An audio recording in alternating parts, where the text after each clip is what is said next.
मनसेची 2-2.5% मतं आहेत, भाजपला ती किती उपयोगी येतील आपल्याला माहीत नाही. पण लोकांना दाखवायला एक ठाकरे आमच्या बरोबर आहे हे दाखवायला राज ठाकरेंना बरोबर घेण्याचा प्रयत्न भाजप करतंय. मी सुरुवातीला म्हटल्याप्रमाणे हे भाजपचं डेस्परेशन आहे. निवडणुकीआधीच आपण जिंकण्याची शाश्वती आपल्याला नाही आहे हेच जणू भाजप सांगतंय, इतकाच अर्थ यावरून काढतायत. आज आपण चर्चा करणार आहोत महाराष्ट्र नवनिर्माण सेनेचे अध्यक्ष राज ठाकरे यांच्याबाबत. राज ठाकरे पुन्हा एकदा प्रसिद्धीच्या झोतात आलेले आहेत. काल ते अचानक दिल्लीला गेले आणि आज त्यांनी भारतीय जनता पक्षाचे वरिष्ठ नेते गृहमंत्री अमित शहा यांची भेट घेतली. सर्वत्र चर्चा सुरू झाली की भारतीय जनता पक्ष आता राज ठाकरेंशी युती करणार आहे. युती अजून झालेली नाही आहे. राज ठाकरेंनी काहीही तसं जाहीर केलेलं नाही आहे. ते दिल्लीला गेले, अचानकपणे अमित शहांना भेटले हे खरं आहे, पण युतीची घोषणा मात्र अजून झालेली नाही आहे. एरवी लोकसभा 2024च्या रिंगणामध्ये मनसेला काही फारसं महत्त्व नव्हतं. शिवसेनेची मतं कापण्यापलीकडे मनसेची काही भूमिका होती असं दिसत नाही. मात्र अमित शहांनी थेट राज ठाकरे यांना निमंत्रण दिल्यामुळे आता मनसेची चर्चा सुरू झाली आहे आणि मनसे नेमकी कोणती भूमिका बजावणार याविषयी आता विश्लेषणही सुरू झालेलं आहे. लक्षात घ्या, काही दिवसापूर्वी महाराष्ट्राचे उपमुख्यमंत्री देवेंद्र फडणवीस यांनी भाजप मनसेची युती करणार का या प्रश्नाला उत्तर नकारार्थी दिलं होतं. होय, उत्तर नकारार्थी दिलं होतं. ते असं म्हणाले होते की आमच्या युतीमध्ये आता 3 पक्ष आहेत. भाजप आहे, एकनाथ शिंदेची शिवसेना आहे, अजित पवारांचा राष्ट्रवादी काँग्रेस पक्ष आहे. आता युतीमध्ये नव्या पक्षाला जागा नाही. पण मग अचानक हे कसं झालं? तर असं सांगितलं जात आहे की महाराष्ट्रातले दुसरे एक नेते देवेंद्र फडणवीस यांचे प्रतिस्पर्धी विनोद तावडे यांनी हे घडवून आणलेलं आहे. विनोद तावडे यांचं महत्त्व सध्या दिल्लीच्या राजकारणात वाढलेलं आहे. नितीश कुमार भाजपमध्ये परत येण्याच्या सगळ्या कारस्थानामध्ये विनोद तावडे यांनी अमित शहांना मोठी मदत केली. अमित शहांचा सध्या त्यांच्यावर विश्वास आहे. त्यामुळे विनोद तावडे यांच्या सांगण्यावरूनच अमित शहा राज ठाकरे यांची भेट घ्यायला तयार झाले अशी बातमी आहे, असं बोललं जात आहे. या भेटीचं पुढे काय होतं हे आता आपल्याला पाहावं लागेल, काही दिवस थांबावं लागेल. कारण राज ठाकरेही आपले पत्ते काही खुले करणार नाहीत, सर्वांना दाखवणार नाहीत. ते बेताबतानं पत्ते खुले करतील आणि या निवडणुकीत मनसेचा नेमका काय फायदा होतो, अमित शहा काय आश्वासन देतात, विधानसभा निवडणुकीच्या दृष्टीने यामध्ये काही दम आहे का याचा अंदाज घेतील आणि मग जे काय म्हणायचं आहे किंवा जे काय जाहीर करायचं आहे ते करतील. मुद्दा असा आहे की राज ठाकरेंशी युती केल्यामुळे भारतीय जनता पक्षाला फायदा होणार आहे का किंवा कितपत फायदा होणार आहे. आपल्या महायुतीमध्ये राज ठाकरेंनी यावं अशी इच्छा व्यक्त करून भाजपच्या वरिष्ठांनी म्हणजे अमित शहा, विनोद तावडे वगैरेंनी एक प्रकारे आपलं डेस्परेशन दाखवलेलं आहे. होय, फार घायकुतीला आलाय भाजप असं माझं मत आहे आणि तुम्ही जर इतरांना विचाराल तर त्यांचंही हेच मत असेल विश्लेषकांचं. याचं कारण कोणत्याही परिस्थितीत महाराष्ट्रामध्ये महाविकास आघाडीवर मात करायचीच असं भाजपने ठरवलेलं आहे. परंतु एकनाथ शिंदे आणि अजित पवार यांच्या मदतीने भाजपला ते काही शक्य होईल असं दिसत नाही आहे. त्यामुळे आपली मतांची टक्केवारी वाढण्यासाठी जे जे कुणी आपल्याबरोबर येतील त्यांना बरोबर घ्या, महायुतीचं बळ वाढवा असं एक धोरण सध्या भाजपने अवलंबलेलं आहे आणि या धोरणानुसारच मनसेला आपल्यासोबत घेण्याची एक खेळी आता विनोद तावडे आणि अमित शहा यांनी खेळलेली आहे. लक्षात घ्या, एकूण जर आत्तापर्यंत जे सर्वे आलेले आहेत किंवा 2019च्या निवडणुकीतले आकडे पाहिले तर भारतीय जनता पक्ष, एकनाथ शिंदे आणि अजित पवार या तिघांची मिळून जी मतं आहेत ती 40 ते 42% पुढे जात नाही आहेत. लक्षात ठेवा, या तिघांची मिळून मतं 40 ते 42% पुढे जात नाही आहेत. आणि वंचित बहुजन आघाडी वगळता महाविकास आघाडीची म्हणजे उद्धव ठाकरेंची शिवसेना, काँग्रेस आणि शरद पवारांचा राष्ट्रवादी काँग्रेस पक्ष या तिघांची मिळून मतं ही 45% पुढे जात आहेत. त्यामुळे महाविकास आघाडीवर जर मात करायची तर आपली मतं ही 45% पुढे जायला हवीत असं महायुतीने मनात घेतलेलं आहे.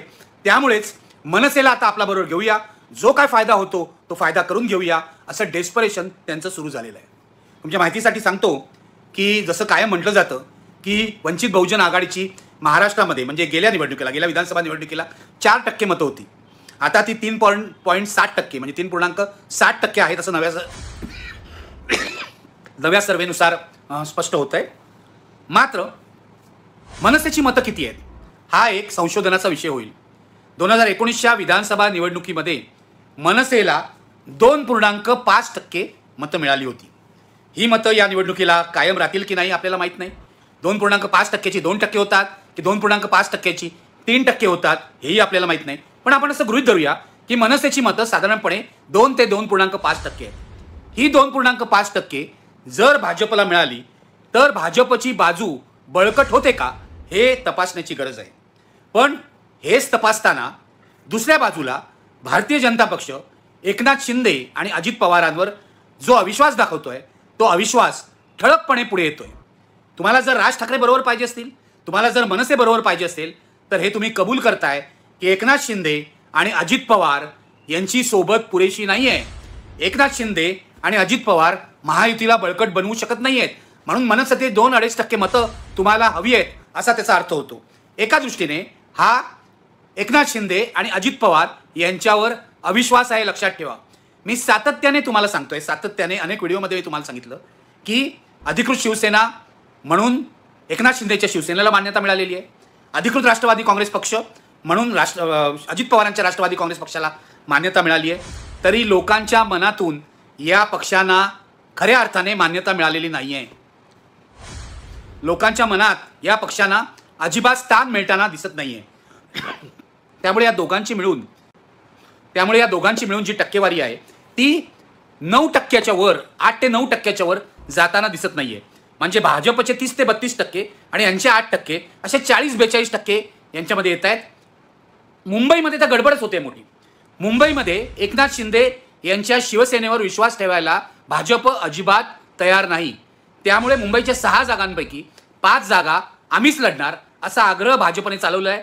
त्यामुळे एकनाथ शिंदे यांची एकही जागा अजून जाहीर झालेली नाही. मुंबईत काय अजित पवारांचा अजिबात स्टेक नाही आहे, त्यांचा कोणत्याही जागेवर दावा नाही आहे. एकनाथ शिंदे दक्षिण मध्य मुंबईची जागा मागतायत जी राहुल शेवाळांची जागा आहे. पण या जागेवर सुद्धा एकनाथ शिंदे यांची शिवसेना जिंकू शकेल असा विश्वास भाजपला वाटत नाहीये. तरी सुद्धा एक जागा द्यायची त्यांची तयारी आहे. चर्चा काय चालली आहे मी तुम्हाला सांगतो. सगळ्यात प्रतिष्ठेची जागा जी आहे ती शिवसेनेचे खासदार म्हणजे उद्धव ठाकरे यांच्या शिवसेनेचे खासदार अरविंद सावंत यांची आहे, दक्षिण मुंबईची जागा. पूर्वी इथून मिलिंद देवरा निवडून आले होते, त्यानंतर मिलिंद देवरांचा पराभव करून अरविंद सावंत निवडून आले. यावेळेला इथून भारतीय जनता पक्षाच्या तिकिटावर विधानसभेचे अध्यक्ष, वादग्रस्त अध्यक्ष राहुल नार्वेकर लढतील असं सांगितलं जातंय. पण राहुल नार्वेकर यांच्या विजयाची भारतीय जनता पक्षाला अजिबात खात्री वाटत नाही. कारण राहुल नार्वेकर हे या विधानसभेच्या सगळ्या भानगडीमुळे आणि शिवसेनेच्या फुटीमुळे वादग्रस्त झाले आहेत. मध्यमवर्गीयांमध्ये, सुशिक्षितांमध्ये त्यांच्याबद्दल मनामध्ये राग आहे. त्यामुळे त्यांना जर भाजपची उमेदवारी दिली तर मराठी सुशिक्षित मध्यमवर्गीय त्यांना मतं देतील अशी शक्यता नाही. त्यामुळे राहुल नार्वेकर यांना उमेदवारी देऊन धोका पत्करू नये असा एक मतप्रवाह भाजपमध्ये आहे. त्यापेक्षा आपण जर राज ठाकरे यांच्याशी युती केली म्हणजे मनसेशी युती केली तर दक्षिण मुंबईची जागा मनसेला लढवू द्यावी.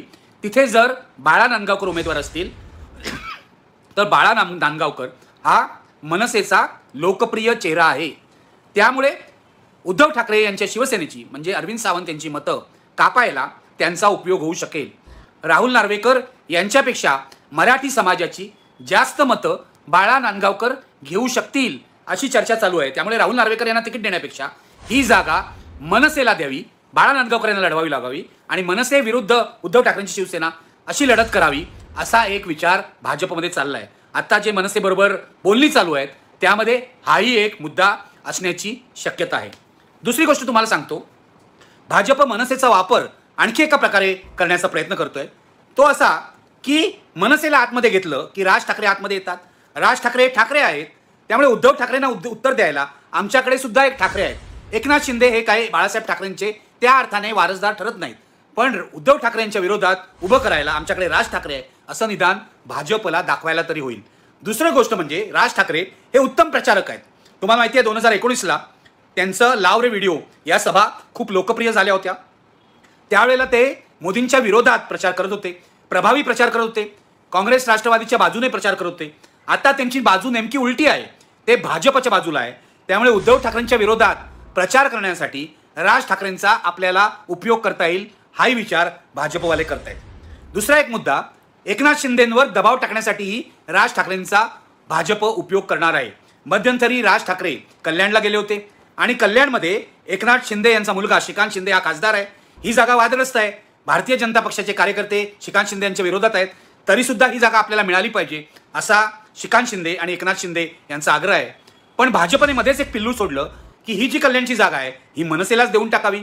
मनसेचे राजू पाटील या भागातून आमदार सुद्धा आहेत, त्यामुळे मनसेने ही जागा लढवली तर सगळा वाद संपुष्टात येईल.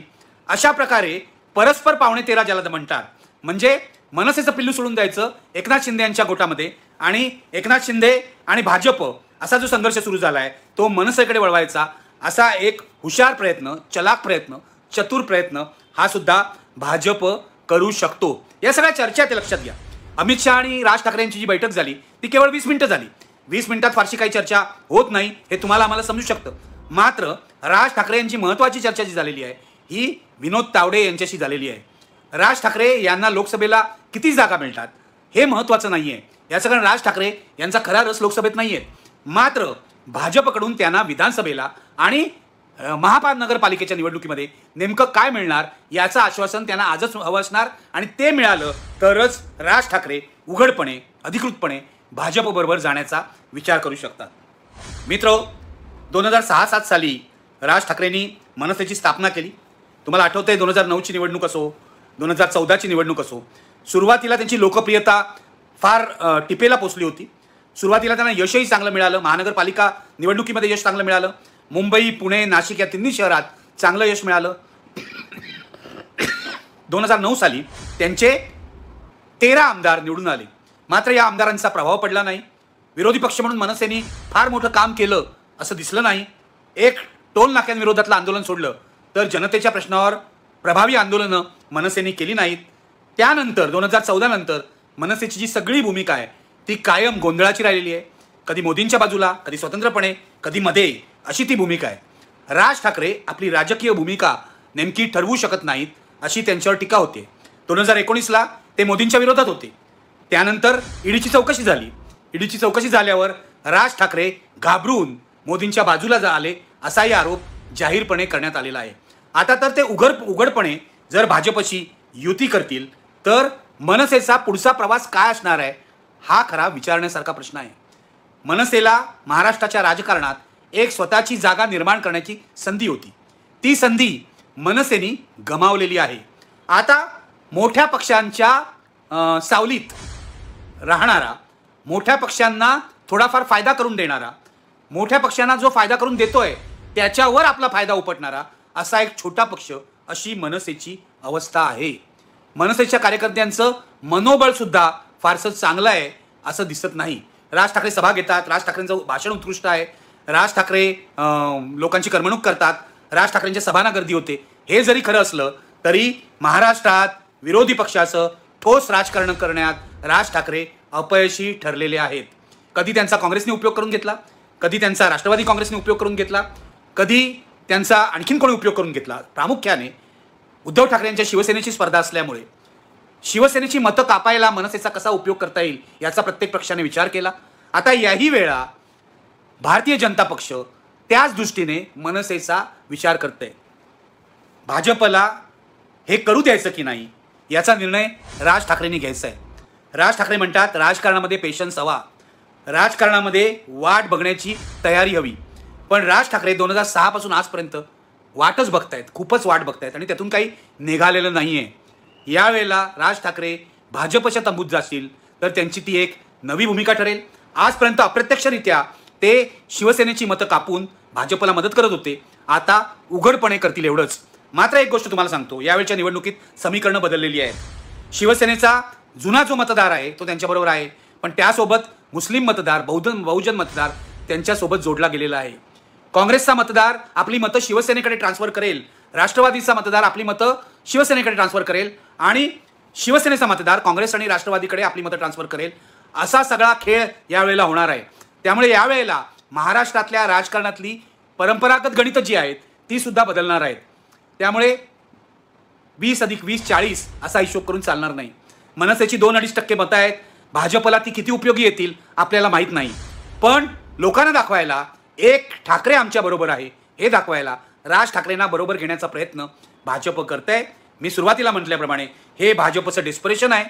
निवडणुकीआधीच आपण जिंकण्याची शाश्वती आपल्याला नाही आहे हेच जणू भाजप सांगतंय, इतकाच अर्थ यावरून काढता येतील.